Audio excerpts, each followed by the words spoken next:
Hi guys! Welcome back to our channel. It is well known that eminent sports personalities earn millions. What is always interesting to know is exactly how they spend their money. Some have a very keen business mind and they have multiple investments to make money when they retire. Some simply save all the money while others spend it lavishly. So today, we will talk about the lifestyle of a particular sports celebrity.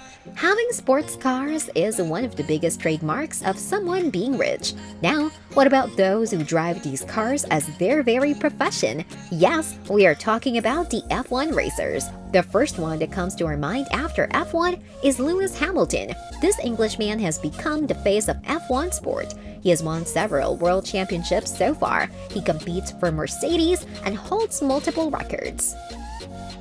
He has the record for the number of wins. He won 103 times. He even has a record for pole positions and podium finishes.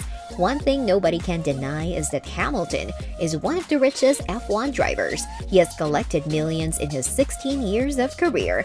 He first started out with McLaren and won his first championship just a year after debuting. Just after 6 years, he transferred from McLaren to Mercedes as he got a much better offer there. He has been sticking to the company till now. He once even worked for Silver Arrows and 6 other titles. He has been offered various contracts, and the German one back in 2021 is rumored to get him around $62 million.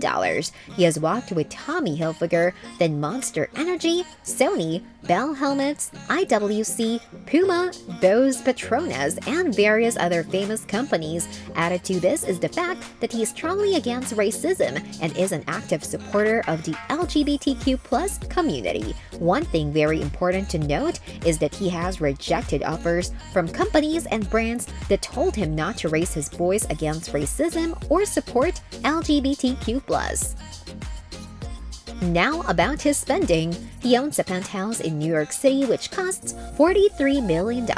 However, he belongs to England, so he owns some luxurious mansions there as well. The mansion costs $24 million, surprisingly less than the value of the penthouse. He even has a property in Monte Carlo, which is quite natural as he is an F1 driver, so it would be a shame if you do not have any property in F1 driver's paradise. He realizes that he leaves a lot of carbon footprint because of his driving, so he has switched to electric cars outside the track and has even gone plant-based. He closely collaborated with Mercedes to release a fully electric car. It is getting to be officially launched, but it will be soon enough. In addition to Mercedes cars, he has 2 Ferrari LaFerraris, each of which cost $1.56 million. He even has Mercedes-AMG Project, which cost $2.72 million, and a McLaren P1 worth $1.1 million. In addition to all this, he has a great fashion sense. Unfortunately, with time, it has become expensive as well. He has attended various fashion shows like the Paris Fashion Week and even the Met Gala. His wardrobe is full of expensive clothes, and he has been spotted various times wearing luxurious brands. He even earns a private jet worth $25 million.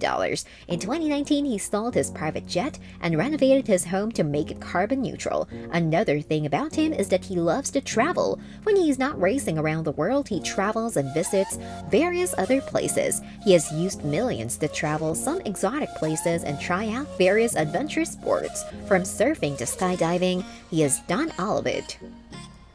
Now, this was all about how much he spent on himself.